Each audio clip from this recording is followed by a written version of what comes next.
여러분, 지금 여러분 눈앞에 두께 20cm의 단단한 콘크리트 벽이 있다고 상상해 보세요. 문도 없고 창문도 없습니다. 완벽하게 막혀 있죠. 자, 이제 질문 하나 드리겠습니다. 이 벽을 부수지 않고 반대편으로 건너갈 수 있는 방법이 있을까요? 아마 대부분은 영화에서나 가능한 일이라거나 유령이라면 모를까 사람은 불가능하다라고 말씀하실 겁니다. 상식적으로 맞습니다. 우리 몸도 단단한 물질이고 벽도 단단한 물질이니까요. 부딪히면 코만 깨지겠죠. 그런데 말입니다. 인류 역사상 가장 오래된 베스트셀러인 고대 문헌에는 이 불가능한 현상이 아주 구체적인 목격담으로 기록되어 있습니다. 때는 서기 1세기, 장소는 예루살렘의 어느 다락방. 기록에 따르면 사람들은 두려움에 떨며 문을 굳게 걸어 잠갔습니다. 그런데 그 밀실 한가운데 조금 전까지 무덤에 있던 한 남자가 예고도 없이 불쑥 나타납니다. 문을 연 흔적도 벽을 부순 흔적도 없었죠. 과거엔 이걸 단순히 기적이나 마법이라고 불렀습니다. 하지만 우리는 이 사건을 조금 다르게 보려고 합니다. 만약 이 기록이 단순한 신화가 아니라 우리가 아직 완전히 이해하지 못한 고차원 물리학의 현장 보고서라면 어떨까요? 2025년 노벨 물리학상 발표와 2026년 2월 비엔나 대학에서 성공한 충격적인 실험 결과는 이 황당 무계해 보이는 벽 통과가 물리적으로 충분히 가능하다는 것을 증명하고 있습니다. 오늘 해적왕의 엑스파일은 과학의 눈으로 2000년 전의 그 밀실 사건을 재수사합니다. 자, 시계를 2000년으로 돌려보겠습니다. 사건 현장으로 가보시죠. 기록에 따르면 이곳은 예루살렘의 한 다락방입니다. 분위기가 심상치 않습니다. 안에 있는 사람들은 공포에 질려 있습니다.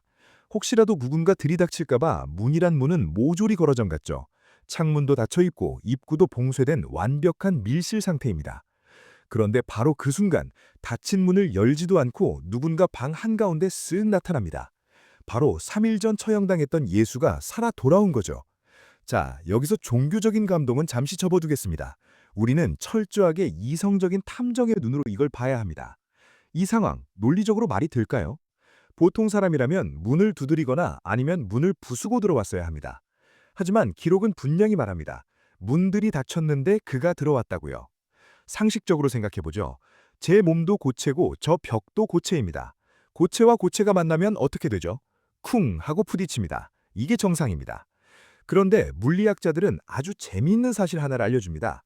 사실 우리 몸도 저 단단한 벽도 99.9999%는 텅 비어 있다는 겁니다. 쉽게 비유해 볼게요. 만약 원자 하나가 잠실 야구장만 하다면 그 중심에 있는 원자핵은 야구장 한가운데 놓인 구슬 하나 크기밖에 안 됩니다. 나머지는요? 전자가 윙윙 돌아다니는 텅 빈 공간이죠. 그러니까 논리적으로만 따지면 텅 빈 우리 몸은 텅 빈 벽을 숭숭 통과해야 맞습니다. 마치 그물망을 바람이 통과하듯이 말이죠. 그런데 왜 우리는 벽에 머리를 박으면 혹이 날까요? 그건 바로 원자 껍질에 있는 전자들 때문입니다. 내 이마의 전자와 벽의 전자가 서로 오지마 하고 밀어내는 전기적인 힘, 즉 청력 때문이죠. 우리가 벽을 만지는 건 사실 벽 자체를 만지는 게 아니라 벽이 뿜어내는 전기장을 느끼는 겁니다. 결국 고전 물리학의 세계에서 벽을 통과할 확률은 0입니다. 정확히 계산하면 10의 35승년, 그러니까 우주 나이보다 더 오래 벽에 몸을 비비고 있어도 한 번 성공할까 말까 한 확률이죠. 하지만 사이즈를 확 줄여서 나노의 세계, 즉 양자역학의 세계로 가면 이야기가 완전히 달라집니다. 여기선 양자 터널링이라는 아주 기이한 현상이 일어납니다. 자, 여기 높은 언덕이 하나 있습니다. 이 언덕을 넘으려면 공을 아주 세게 쳐야겠죠. 힘이 모자라면 공은 다시 굴러떨어집니다. 이게 우리의 상식입니다. 하지만 양자 세계의 입자는 다릅니다. 이 녀석들은 에너지가 모자라도 가끔은 마치 유령처럼 언덕을 스르륵 통과해서 반대편으로 나가버립니다. 벽을 뚫고 지나가는 거죠. 입자가 딱딱한 알갱이가 아니라 흐물거리는 파동의 성질도 갖고 있기 때문에 가능한 일입니다. 자, 그럼 다시 그 다락방으로 돌아가 볼까요? 과학자들은 묻습니다. 혹시 그날 밤 그 방에서 일어난 일이 바로 이 양자 터널링 현상은 아니었을까? 단순히 전자 하나가 아니라 사람 크기만 한 거대한 물체가 양자 터널링을 일으킬 수 있을까? 에이, 말도 안 된다고요? 놀랍게도 현재 과학은 그게 말도 안 되는 건 아니다 라고 대답하고 있습니다. 자, 여기까지 들으신 분들은 아마 이렇게 생각하실 겁니다. 그거 눈에도 안 보이는 전자나 광자 이야기잖아. 사람 몸하고는 상관없는 거 아니야? 맞습니다. 불과 몇 년 전까지만 해도 과학자들도 그렇게 생각했습니다.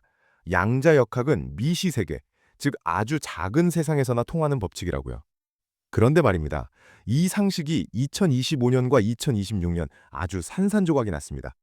2025년 노벨 물리학상의 주제 기억하시나요? 바로 거시적 양자 터널링의 증명이었습니다.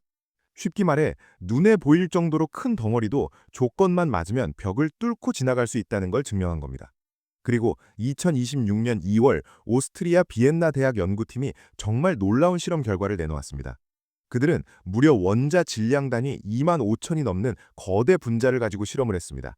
이건 예전의 전자 하나와는 차원이 다릅니다. 수천, 수만 개의 원자가 뭉친 거대한 덩어리죠.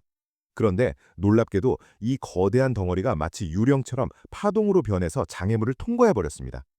도대체 어떻게 이런 일이 가능했을까요? 비결은 바로 결맞음이라는 상태에 있습니다. 어렵죠? 쉽게 설명해 드릴게요.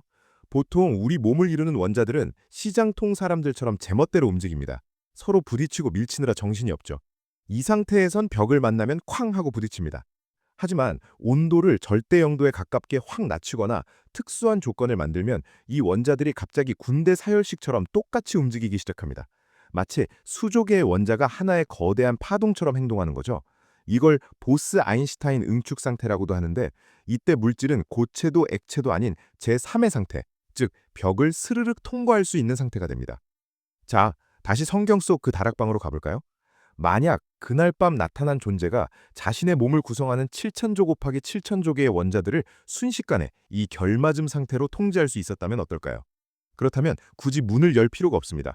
그냥 파동처럼 문을 통과한 다음 다시 방 안에서 입자로 뭉치면 되니까요. 물리학적으로 불가능한 게 아니라 확률이 지극히 낮을 뿐인데 그 확률을 의지로 제어한 셈이 됩니다. 이건 먼 훗날 우리 인류가 도달할 미래 기술과도 연결됩니다. 지금 과학자들은 프로그래머블 물질, 일명 클레이트로닉스를 연구 중입니다. 수백만 개의 초소형 로봇들이 모여서 의자도 됐다가 침대도 됐다가 필요하면 액체처럼 흘러서 문틈으로 빠져나가는 기술이죠. 우리가 지금 쓰는 스마트폰, 100년 전 사람들에겐 마법이었겠죠?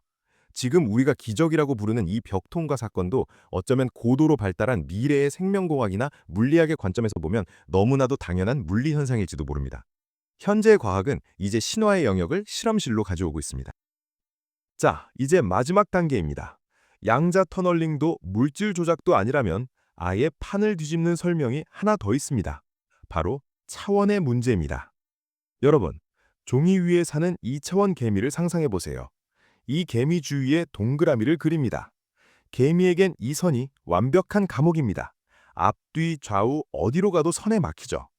개미의 입장에서 이 감옥을 탈출하려면 벽을 부수는 수밖에 없습니다. 그런데 3차원에 사는 우리가 보면 어떨까요?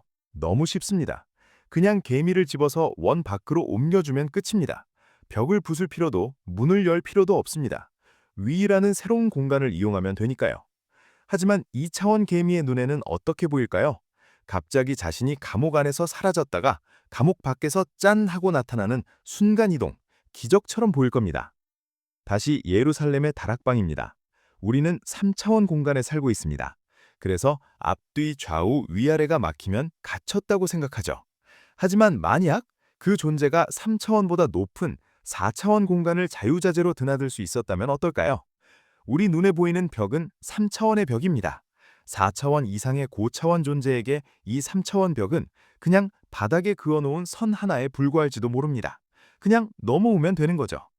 현대 물리학, 특히 끈이론 같은 최신 이론들은 우리 우주가 3차원이 아니라 10차원, 11차원일 수도 있다고 말합니다. 현재 우리는 양자 컴퓨터를 통해 이 다차원 연산의 가능성을 조금씩 엿보고 있죠. 어쩌면 2000년 전 그 기록은 인간이 죽음을 극복하고 육체가 완전히 새로운 차원으로 진화했을 때 보여줄 수 있는 미래 인류의 청사진일지도 모릅니다. 정리해볼까요? 첫째, 확률은 극히 낮지만 벽을 뚫는 양자 터널링은 물리적으로 가능하다. 둘째, 수조 개의 원자를 동시에 통제하는 거시적 양자 결맞음이 일어났다면 벽 통과는 꿈이 아니다. 셋째, 3차원을 넘어서는 고차원 이동을 했다면 벽은 장애물조차 아니다. 결국 이 사건은 믿느냐 마느냐의 종교적 문제를 떠나 물질과 공간을 어디까지 제어할 수 있는가라는 과학적 질문을 우리에게 던지고 있는 겁니다. 오늘 우리는 2000년 된 낡은 문서 속의 미스터리를 최신 과학의 렌즈로 들여다봤습니다. 어떠신가요? 누군가는 과학이 발달하면 신비가 사라질 거라고 걱정합니다. 모든 게 숫자로 설명되면 세상이 삭막해질 거라고요. 하지만 저는 반대라고 생각합니다. 양자역학을 알면 알수록, 차원 이론을 파고들면 파고들수록 우리가 사는 이 세상이 얼마나 기묘하고 또 얼마나 무한한 가능성으로 가득 차 있는지 깨닫게 됩니다. 벽이라는 건 단지 우리가 아직 통과하는 법을 모르는 문일 뿐일지도 모릅니다. SF 거장 아서 클라크는 말했죠. 충분히 발달한 과학기술은 마법과 구별할 수 없다. 2000년 전 사람들에게 그것은 마법이자 기적이었지만 미래의 우리에게 그것은 도달해야 할 기술적 목표이거나 진화의 다음 단계일 수도 있습니다. 오늘 밤 방문을 닫고 잠들기 전에 한번 상상해 보세요. 내 몸을 이루는 7천조 개의 원자들, 그 사이사이 텅 빈 공간들. 언젠가 인류가 이 공간의 비밀을 완전히 푸는 날, 우리는 어떤 벽을 넘어서게 될까요? 지금까지 상식의 벽을 넘는 채널, 해적왕의 엑스파일이었습니다.